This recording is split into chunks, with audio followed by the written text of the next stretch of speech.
Hello friends, आज हम शुरू करने जा रहे हैं लूसेंट की सीरीज। टॉपिक नंबर 10, विज्ञान और प्रौद्योगिकी, साइंस एंड टेक्नोलॉजी की। तो आज एक ही वीडियो में ये पूरा विज्ञान और प्रौद्योगिकी, साइंस एंड टेक्नोलॉजी समाप्त हो जाएगा। तो आप हमारे साथ बने रहिए और देखते रहिए। तो ठीक है, हम स्टार्ट करते हैं बिना किसी देरी के। भारतीय अंतरिक्ष अनुसंधान टॉपिक है। तो इसके अंदर है भारतीय अंतरिक्ष अनुसंधान समिति का गठन 1962 में प्रसिद्ध अंतरिक्ष वैज्ञानिक डॉक्टर विक्रम साराभाई।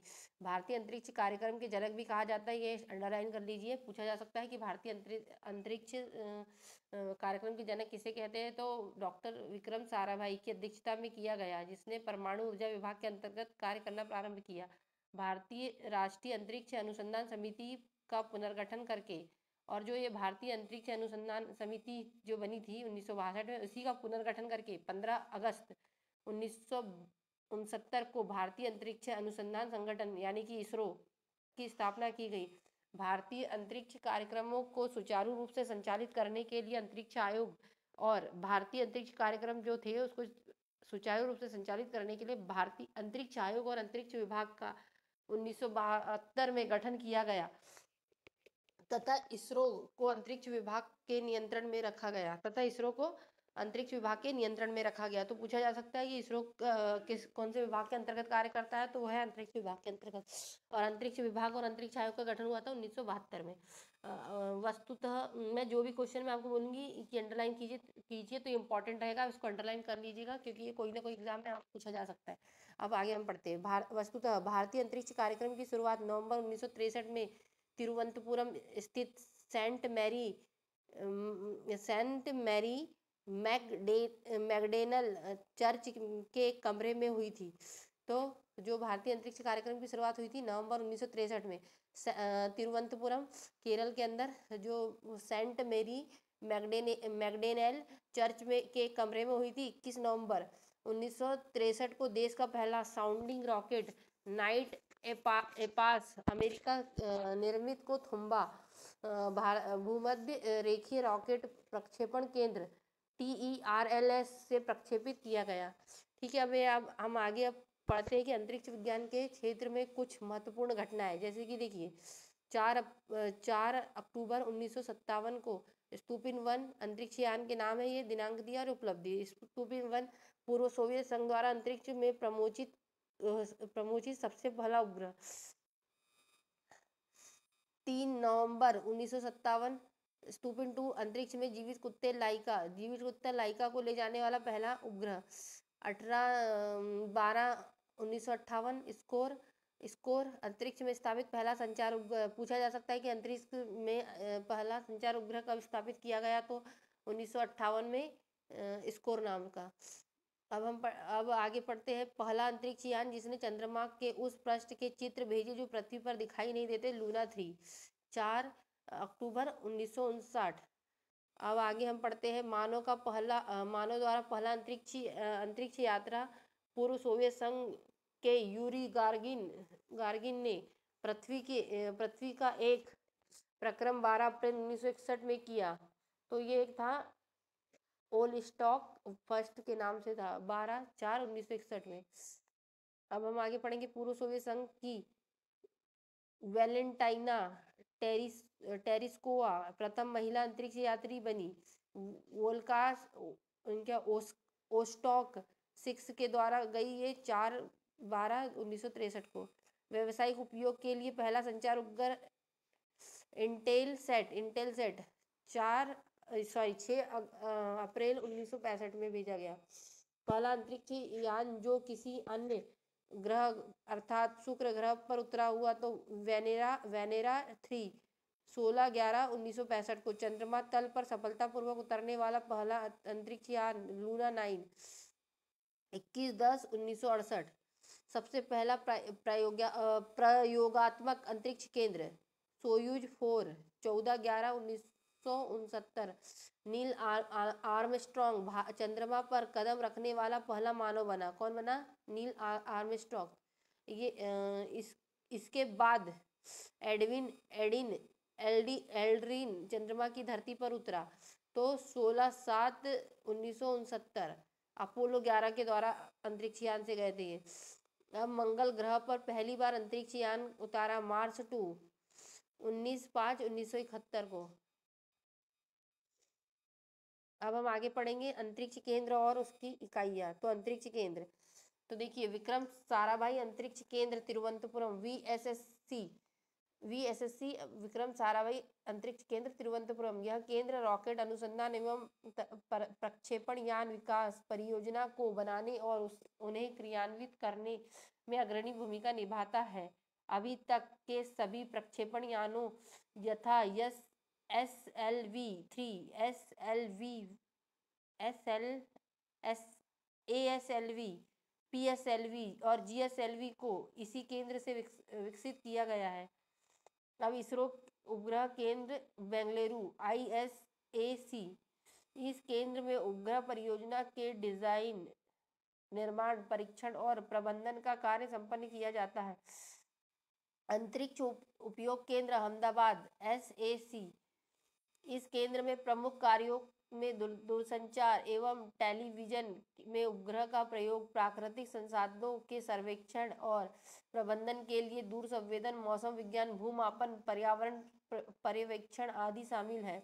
सार केंद्र SHAR, सार केंद्र श्रीहरिकोटा, यह इसरो का प्रमुख प्रक्षेपण केंद्र है जो आंध्र प्रदेश के पूर्वी तट पर स्थित है। इस केंद्र में भारतीय प्रक्षेपण यान के ठोस ईंधन रॉकेट के विभिन्न चरणों का पृथ्वी पर परीक्षण तथा प्रणोदन कर प्रसंस्करण भी किया जाता है। द्रव्य प्रणोदन प्रणाली केंद्र LPSC तिरुवनंतपुरम, बेंगलुरु और महेंद्रगिरी तमिलनाडु में इस केंद्र की शाखाएं हैं। यह केंद्र इसरो के उपग्रह प्रक्षेपण यानों और उपग्रह के लिए द्रव्य ईंधन से चलने वाली संचालक नियंत्रण प्रणालियों और इंजनों के डिजाइन, विकास और आपूर्ति के लिए कार्यरत है। महेंद्रगिरी में द्रव्य ईंधन से चलने वाले रॉकेट इंजनों का परीक्षण की सुविधा उपलब्ध है। इसरो टेलीमेट्री निगरानी एवं नियंत्रण नेटवर्क ISTRAC, इस नेटवर्क का मुख्यालय एवं उपग्रह नियंत्रण केंद्र बेंगलुरु में स्थित है।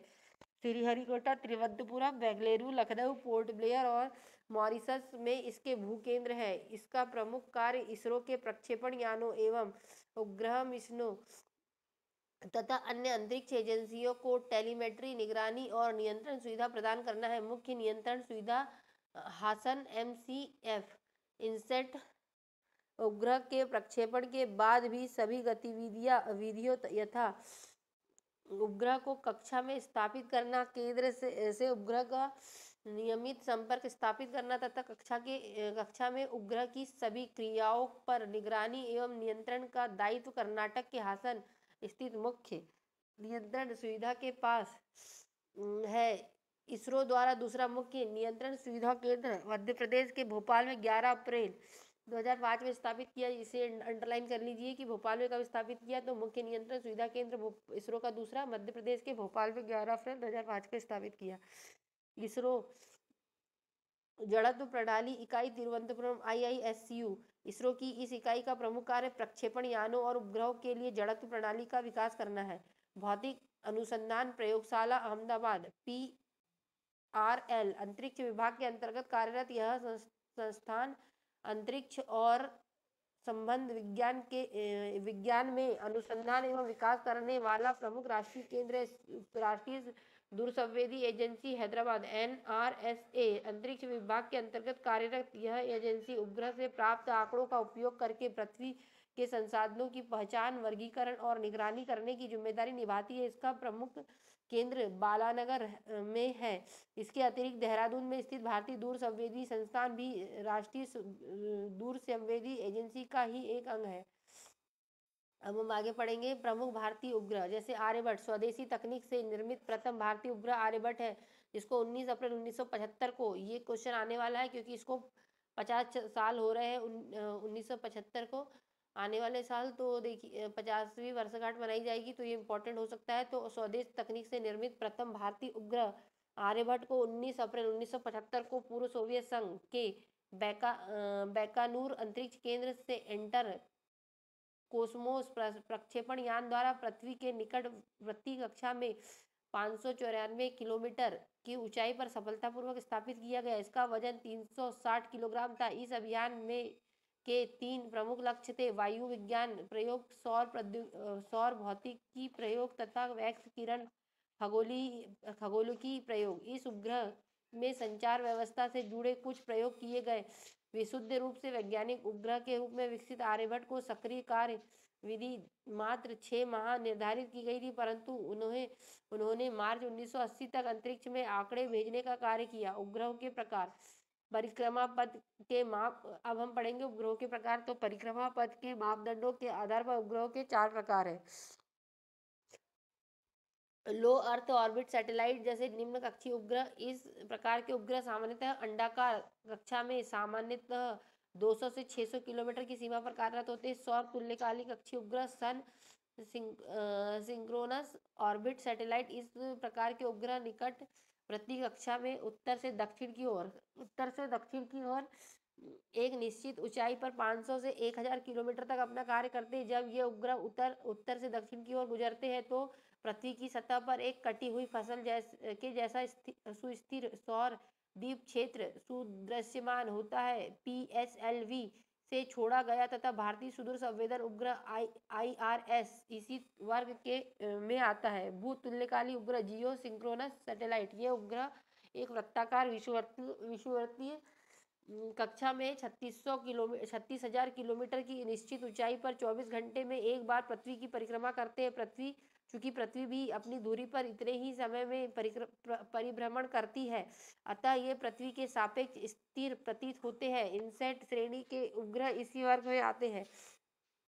दीर्घवृत्तीय मोलिनिया कक्षा, लॉन्ग इलिप्टिकल मोनोलिया ऑर्बिट, 504 किलोमीटर उत्तर पूर्व से लेकर उपभू से लेकर 39,834 किलोमीटर उपभू और अपभू की ऊंचाई का भ्रमण करने वाले उपग्रह इसी वर्ग में आते हैं।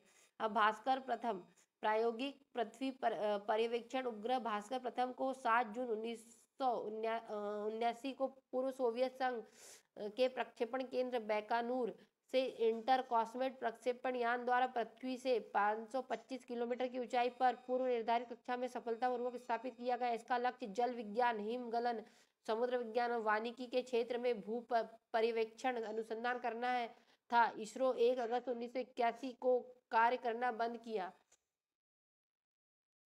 भास्कर 2 भास्कर 1 के संशोधित प्रतिरूप भास्कर 2 को भी रूसी प्रक्षेपण केंद्र बैकानूर से ही 20 नवंबर 1981 को पृथ्वी से 525 किलोमीटर की ऊंचाई पर स्थापित किया गया। इसका घूर्णन कक्षा तल से लंबवत रखा गया। समीर उपकरण के कारण भास्कर 2 द्वारा समुद्री सतह का ताप, सामुद्रिक स्थिति, बर्फ गिरने व पिघलने आदि जैसी अनेक घटनाओं का व्यापक विश्लेषण किया गया। रोहिणी उपग्रह श्रृंखला के अंतर्गत भारतीय प्रक्षेपण केंद्र श्रीहरिकोटा से भारतीय प्रक्षेपण यान SLV-3 द्वारा 4 उपग्रह प्रक्षेपित किए गए। इस श्रृंखला के उपग्रहों के प्रक्षेपण का मुख्य उद्देश्य भारत के प्रथम उपग्रह प्रक्षेपण यान SLV-3 का परीक्षण करना था। इस अभियान का प्रथम एवं तृतीय प्रायोगिक परीक्षण असफल रहा।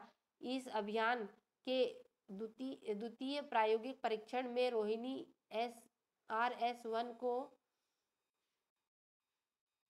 18 जुलाई 1980 को श्रीहरिकोटा से SLV-3 प्रक्षेपण यान से सफलतापूर्वक प्रक्षेपित किया गया। इस प्रकार रोहिणी RS फर्स्ट भारतीय भूमि से भारतीय प्रक्षेपण यान द्वारा प्रक्षेपित प्रथम भारतीय उपग्रह बना। पूछा जा सकता है कि प्रथम प्रक्षेपित भारतीय उपग्रह कौन सा था, तो रोहिणी था। चतुर्थ प्रायोगिक परीक्षण रोहिणी RS-D2 को 17 अप्रैल 1983 को श्रीहरिकोटा से SLV-3 और D2 द्वारा सफलतापूर्वक प्रक्षेपित किया गया। इस सफलता ने SLV-3 को एक प्रमाणित प्रक्षेपण यान सिद्ध कर दिया तथा भारत के छोटे प्रक्षेपण यानों को विकसित करने वाला देशों की श्रेणी में ला दिया। प्रायोगिक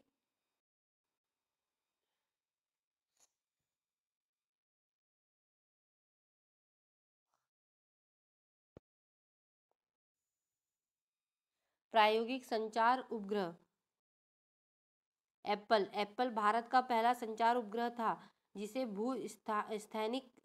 स्थैतिक कक्षा में स्थापित किया गया था। भारत के प्रथम प्रायोगिक संचार उपग्रह एप्पल को 19 जून 1981 को फ्रेंच गुयाना के कोरू अंतरिक्ष प्रक्षेपण केंद्र से यूरोपीय अंतरिक्ष एजेंसी के एरियन 4 प्रक्षेपण यान द्वारा भू स्थिर कक्षा में लगभग 3600 किलोमीटर की ऊंचाई पर स्थापित किया गया। इस उपग्रह का उपयोग राष्ट्रीय संचार व्यवस्था को आधुनिक बनाने, घरेलू संचार व्यवस्था, रेडियो नेटवर्क, डाटा संप्रेषण, दूर-दराज के क्षेत्रों में संचार व्यवस्था स्थापित करने, भूस्थैतिक कक्षा में उपग्रहों के प्रक्षेपण की तकनीक का ज्ञान प्राप्त करने तथा संचार के लिए प्रयुक्त सी बैंड ट्रांसपोंडर के प्रयोग आदि में किया गया। एप्पल से प्राप्त तकनीकी अनुभव ने इनसैट श्रृंखला का निर्माण एवं विकास में महत्वपूर्ण भूमिका निभाई।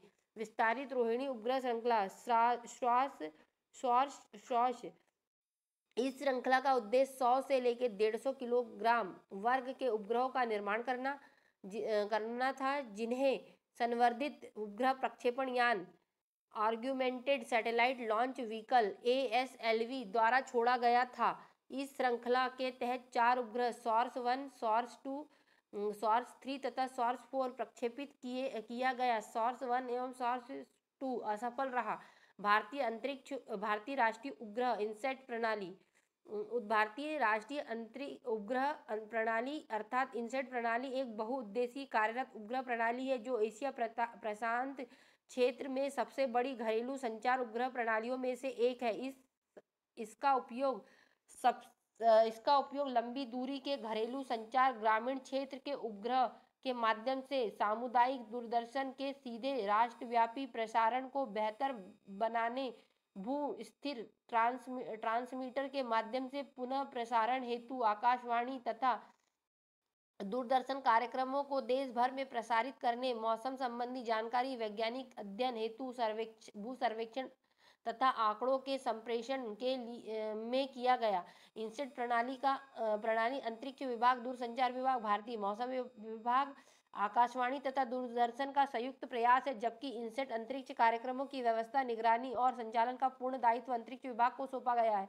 इनसैट प्रणाली के प्रथम पीढ़ी के 4 उपग्रह INSAT 1A, 1B, 1C, 1D, द्वितीय पीढ़ी के 5 उपग्रह INSAT 2A, 2B, 2C, 2D, 2E, तृतीय पीढ़ी के 5 उपग्रह 3A, 3B, 3C, 3D, 3E तथा चौथी पीढ़ी के 7 उपग्रह प्रक्षेपण की योजना बनाई गई। चौथी पीढ़ी के उपग्रह में 4A, 4C, 4B तथा 4CR का प्रक्षेपण हो चुका है। भारतीय दूर संवेदी उपग्रह प्रणाली। भारत में राष्ट्रीय प्राकृतिक संसाधन प्रबंधन प्रणाली की सहायता के लिए भारतीय दूर संवेदी उपग्रह प्रणाली Indian remote sensing satellite IRS का विकास किया गया। इसका मुख्य उद्देश्य प्राकृतिक संसाधनों जैसे कि मृदा, जल, भूजल, सागर, वन आदि का सर्वेक्षण और सतत निगरानी करना था। दूर संवेदी उपग्रह प्रणाली के अंतर्गत पृथ्वी के गर्भ में छिपे संसाधनों को स्पर्श किए बिना उत्कीर्ण विधि द्वारा विश्वसनीय और प्रमाणित जानकारी उपलब्ध कराई जाती है। इसके तहत उपग्रह में लगे इलेक्ट्रॉनिक्स कैमरे से पृथ्वी पर स्थित वस्तुओं का चित्र लेते हैं और उन चित्रों के विश्लेषण से जानकारी प्राप्त करते हैं। दूर संवेदी उपग्रह के उपयोग से सुदूर संवेदन की प्रक्रिया को एक निश्चित अंतराल के बाद दोहराकर किसी स्थान विशेष पर समयानुसार हो रहे परिवर्तनों का बारीकी से अध्ययन किया जाता है। वर्तमान में IRS उपग्रह किसी विशेष स्थान पर लगभग प्रत्येक 3 सप्ताह के बाद गुजरता है।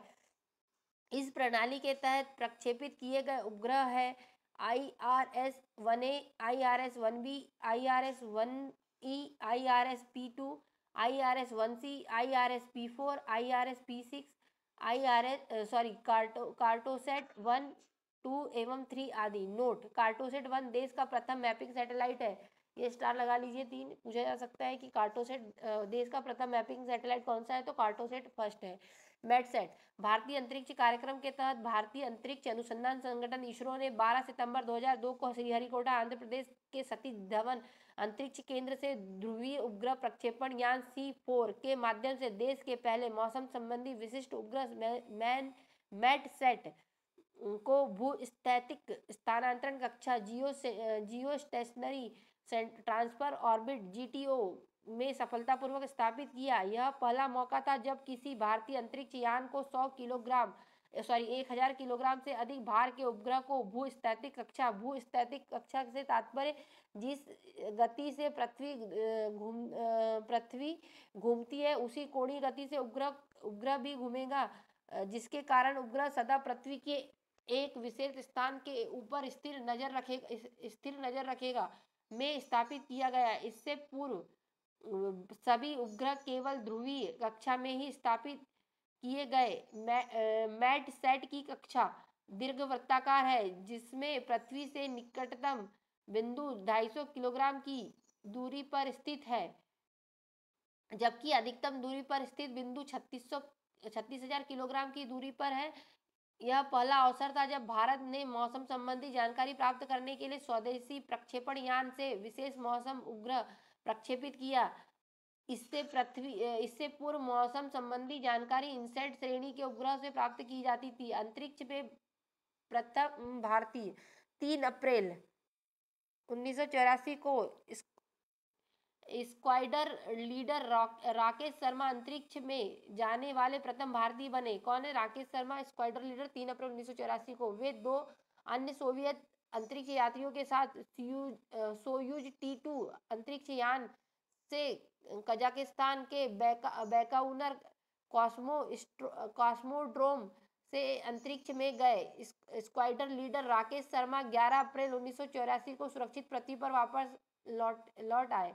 तत्कालीन प्रधानमंत्री श्रीमती इंदिरा गांधी ने सोवियत संघ केंद्र पर स्क्वाड्रन लीडर राकेश शर्मा से बातचीत की। उन्होंने पूछा कि अंतरिक्ष में भारत कैसा दिखता है। शर्मा का उत्तर था, सारे जहां से अच्छा है।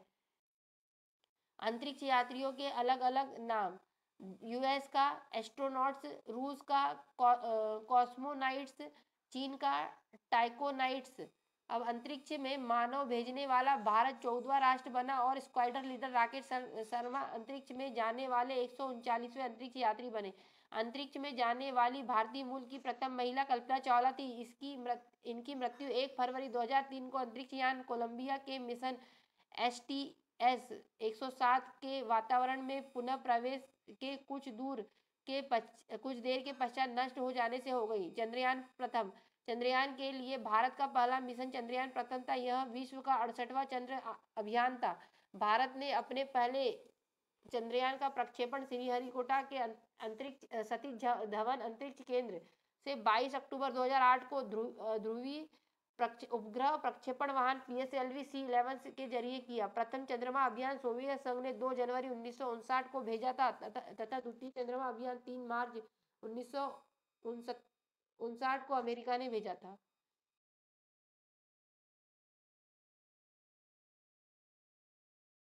अमेरिका, यूरोपीय संघ, रूस, जापान और चीन के बाद भारत 6वां देश था जो चंद्रयान के लिए यान भेजने में सफल रहा। 11 पोलेड युक्त चंद्रयान 1 से सिग्नल प्राप्त करने के लिए 32 मीटर व्यास के एक विशाल एंटीना की स्थापना कर्नाटक के बेंगलुरु से 40 किलोमीटर दूर बयालालू में की गई। यह प्रथम अवसर था जब एक साथ 11 उपकरण विभिन्न अध्ययनों के लिए किसी यान के साथ भेजे गए थे। 14 नवंबर 2008 को वैज्ञानिक उपकरण मून इम्पैक्ट प्रोब को चंद्रमा के ध्रुवीय क्षेत्र में साल्केल्टन गड्ढे के पास छोड़ दिया। मून इम्पैक्ट प्रोब के चारों ओर भारतीय ध्वज चित्रित है।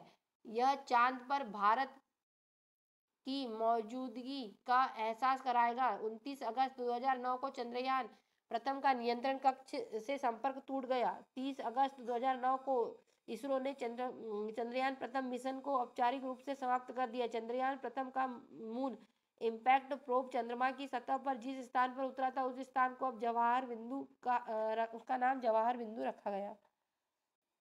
चंद्रयान 2 22 जुलाई 2019 को भारतीय भूतुल्यकाली उपग्रह प्रक्षेपण यान जीएसएलवी एमके 3 द्वारा चंद्रयान 2 को सफलतापूर्वक प्रक्षेपित किया गया। इसमें ऑर्बिटर लैंडर विक्रम रोवर प्रज्ञान का इस्तेमाल किया गया। लैंडर विक्रम का सफलतापूर्वक सॉफ्ट लैंडिंग नहीं होने के कारण यह अभियान पूर्ण सफल नहीं हो सका। जिस स्थान पर चंद्रयान 2 का लैंडर चंद्रमा की सतह पर दुर्घटनाग्रस्त हुआ था, उस स्थान का नाम तिरंगा रखा गया।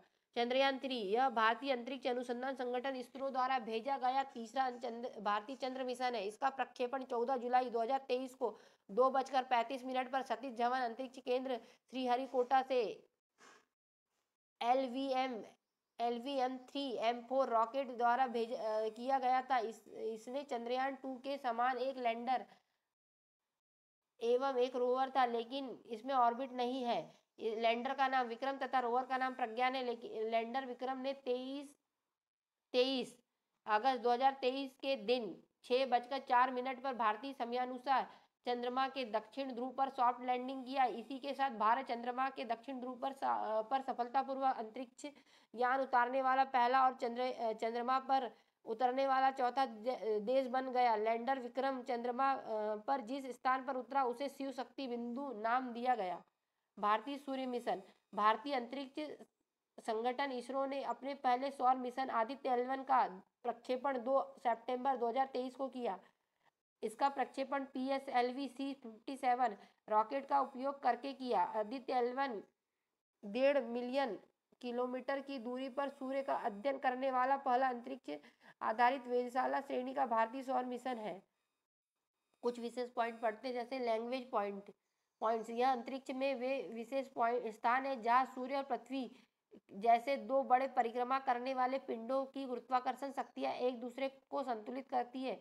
कुल 5 लैंग्वेज पॉइंट है, जिनमें से प्रत्येक के अलग अलग विशेषता है।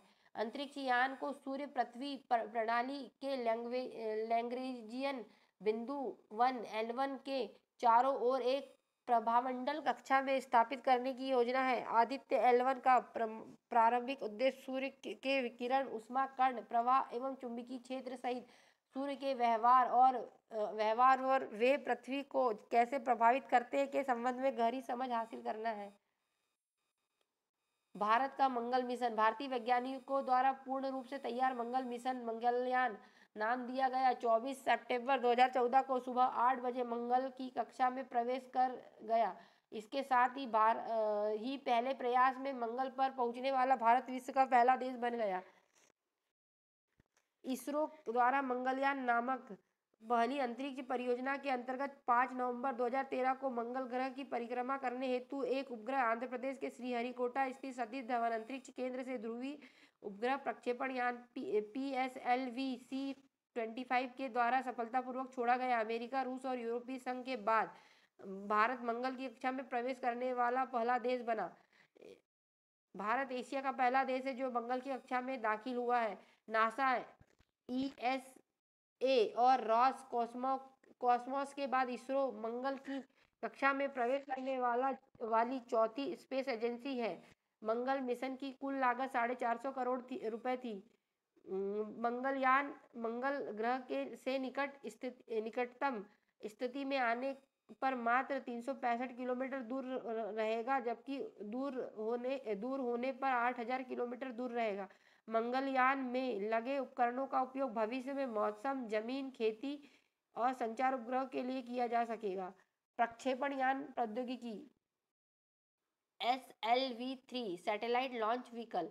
साधारण क्षमता वाले SLV-3 के विकास से भारत ने प्रक्षेपण यान प्रौद्योगिकी के क्षेत्र में कदम रखा तथा 18 जुलाई 1980 को SLV-3 का सफल प्रायोगिक परीक्षण करके अपनी योग्यता को सिद्ध करते हुए स्वयं को अंतरिक्ष क्लब का 6वां सदस्य बना लिया। इस क्लब में के अन्य पूर्व 5 सदस्य रूस, अमेरिका, फ्रांस, जापान और चीन है। SLV-3 एक 4 चरणों वाला साधारण क्षमता का उपग्रह प्रक्षेपण यान था जो 40 किलोमीटर भार वर्ग के उपग्रह को पृथ्वी की निचली कक्षा में स्थापित कर सकता था। इसका ईंधन प्रणोदक ठोस था। SLV-3 का कुल 4 प्रायोगिक परीक्षण प्रक्षेपण किए गए, जिसमें द्वितीय तथा चतुर्थ प्रक्षेपण पूर्णतः सफल रहा। 17 अप्रैल 1983 को SLV-3 की चतुर्थ तथा अंतिम उड़ान द्वारा रोहिणी RSD-2 को सफलतापूर्वक निर्धारित कक्षा में स्थापित करने के बाद इस उपग्रह प्रक्षेपण यान के कार्यक्रम को बंद कर दिया गया।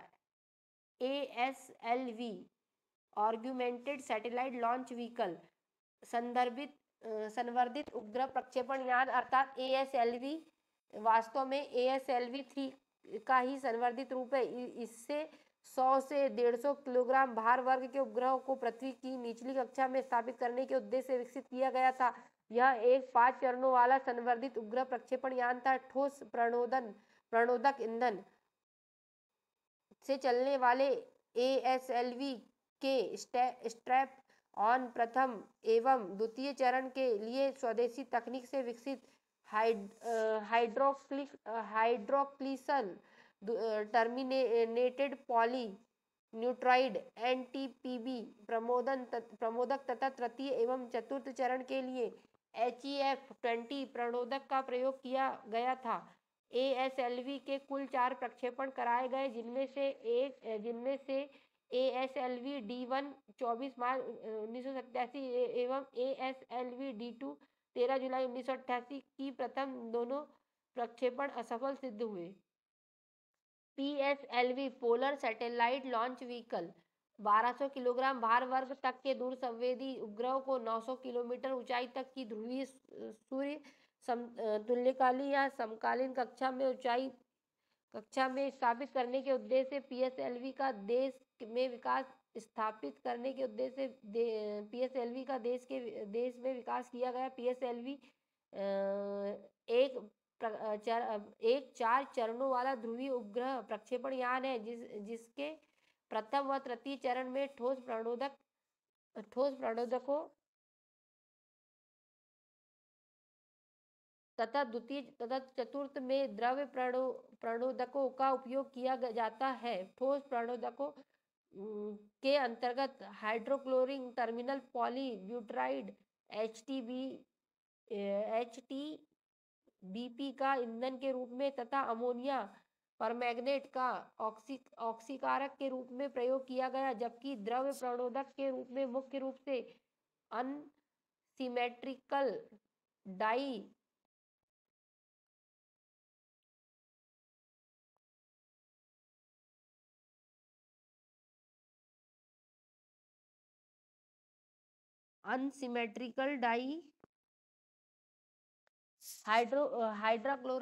हाइड्राजाइन एवं N2O4 का प्रयोग किया गया, जो कमरे के ताप पर द्रवीभूत रहता है।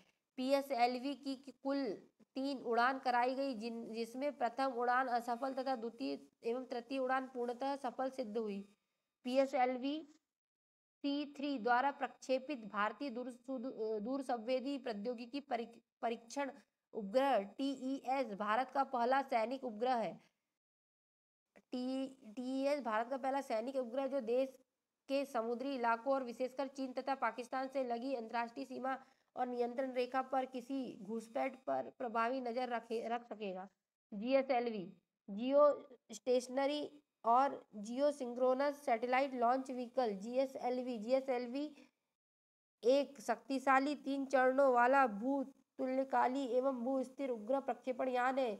GSLV के प्रथम चरण में ठोस प्रणोद, द्वितीय चरण में द्रव प्रणोद तथा तृतीय चरण में क्रायोजेनिक ईंधन का उपयोग किया गया है। ठोस प्रणोदकों के अंतर्गत हाइड्रोक्लिसल टर्मिनेटेड पॉली ब्यूटाडाइन HTPB का ईंधन के रूप में तथा अमोनियम परक्लोरेट का ऑक्सीकारक के रूप में प्रयोग किया जाता है। द्रव प्रणोदकों के अंतर्गत मुख्य रूप से अनसिमेट्रिकल डाइमिथाइल हाइड्राजाइन UDMH एवं N2O4 का प्रयोग किया जाता है, जो कमरे के ताप पर द्रवीभूत रहता है। क्रायोजेनिक तकनीक में प्रणोदक के रूप में अत्यंत निम्न ताप पर द्रव्य हाइड्रोजन -250 डिग्री सेल्सियस तथा द्रव्य -183 डिग्री सेल्सियस का प्रयोग होता है। GSLV की पहली विकासात्मक परीक्षण उड़ान 28 मार्च 2001 को असफल रहा। GSLV D1 ने भी प्रायोगिक संचार उपग्रह GSAT-1 को 3600 किलोमीटर की ऊंचाई पर स्थित स्थैतिक स्थानांतरण कक्षा में स्थापित नहीं कर सका और लगभग 1000 किलोमीटर नीचे रह गया। लेकिन GSLV D2 ने प्रायोगिक संचार उपग्रह GSAT-2 वजन 1800 किलोग्राम को पृथ्वी की समानांतर कक्षा में 36,000 किलोग्राम ऊपर स्थापित कर दिया था तथा इसका इंडोनेशिया के बियाक और कर्नाटक के हासन स्थित मुख्य नियंत्रण प्रणाली से संपर्क हो गया। GSLV D2 को श्रीहरिकोटा स्थित सतीश धवन अंतरिक्ष केंद्र से 8 मई 2003 को सफलतापूर्वक प्रक्षेपित किया गया। इस सफलता के बाद भारत उन 5 देशों अमेरिका, रूस, यूरोपीय संघ, जापान और चीन के एलिट ग्रुप में शामिल हो गया और भू-स्थैतिक प्रक्षेपण में अपनी योग्यता सिद्ध कर चुका है। क्रायोजेनिक प्रौद्योगिकी। क्रायोजेनिक का शाब्दिक अर्थ निम्नतापीय है। यह ग्रीक भाषा के शब्द क्रायोस से बना है, जो बर्फ के समान शीतलता के लिए प्रयुक्त होता है। तापीकी विज्ञान में 0 डिग्री सेल्सियस से लेकर 150 डिग्री सेल्सियस के नीचे के तापमान को क्रायोजेनिक ताप कहा जाता है। निम्न ताप अवस्था। क्रायोजेनिक अवस्था वाले इंजनों में अति निम्न ताप -250 डिग्री सेल्सियस पर हाइड्रोजन का ईंधन के रूप में तथा ऑक्सीजन का -183 डिग्री सेल्सियस पर ऑक्सीकारक के रूप में प्रयोग होता है। इस प्रौद्योगिकी में इन प्रणोदकों को तरल अवस्था में ही प्रयोग किया जाता है। इसमें ईंधन को परम तापीय अवस्था में प्रयोग करने की विशेषता के कारण इसे क्रायोजेनिक इंजन कहते हैं।